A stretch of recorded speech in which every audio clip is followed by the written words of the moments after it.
बातमी आहे नांदेड जिल्ह्यातील मतिमंद विद्यार्थ्यांच्या मूल्यमापनासाठी दिशा प्रकल्प प्रभावी रुपाली कांबळे जिल्हास्तरीय विशेष शिक्षक व मुख्याध्यापकांची बैठक संपन्न।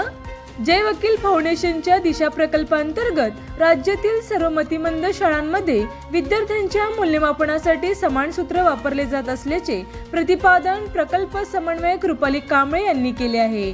शहरातील मगनपुरा येथील RR मालपाणी मतिमंद विद्यालयात दिशा अभियान अंतर्गत जिल्ह्यातील सर्व मतिमंद शाळांच्या मुख्याध्यापक व विशेष शिक्षकांची एक विशेष बैठक आयोजित करण्यात आली होती।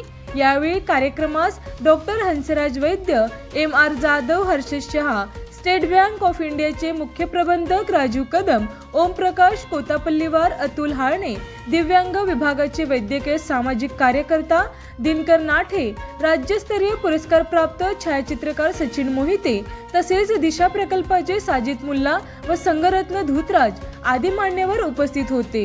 कार्यक्रमाचे प्रमुख वक्तृत्व करताना रुपाली कांबळे म्हणाल्या, दिशा प्रकल्प हा मतिमंद मुलांच्या शैक्षणिक प्रगतीचा सातत्याने मागोवा घेण्यासाठी आहे। समान मूल्यमापन प्रणालीमुळे शिक्षकांना मुलांच्या सध्याच्या शैक्षणिक पातळीवर लक्ष ठेवता येते आणि गरजेनुसार योग्य दिशेने मार्गदर्शन करता येते।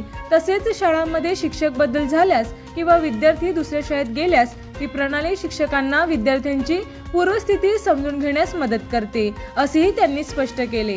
कार्यक्रमात हर्षद शहा आणि MR जाधव यांनी नंदनवन प्रौढ मतिमंद कृषी कार्यशाळा या संस्थेमार्फत 18 वर्ष पूर्ण झालेल्या मतिमंद मुलांना विनामूल्य प्रवेश दिला जात असल्याची माहिती देत पालकांनी जास्तीत जास्त लाभ घ्यावा असे आवाहन केले।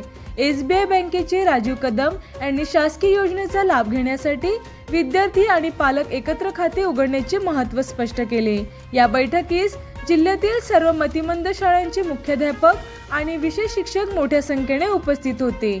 छायाचित्रकार सचिन मोहिते यांचा सन्मान वृत्तपत्र माध्यमांमध्ये प्रसिद्ध होणाऱ्या सामाजिक लोकहिताचे संवेदनशील, वास्तवदर्शी आणि सामाजिक दृष्टिकोन असलेल्या छायाचित्रणासाठी शासनाचा राज्यस्तरीय तोलाराम कुकरेजा उत्कृष्ट वृत्तपत्र छायाचित्रकार पुरस्कार जाहीर झालेल्या सचिन मोहिते यांचा सन्मान विद्यालयातील मतिमंद विद्यार्थी व मुख्याध्यापक नितीन निर्मलसह मान्यवरांच्या हस्ते करण्यात आला।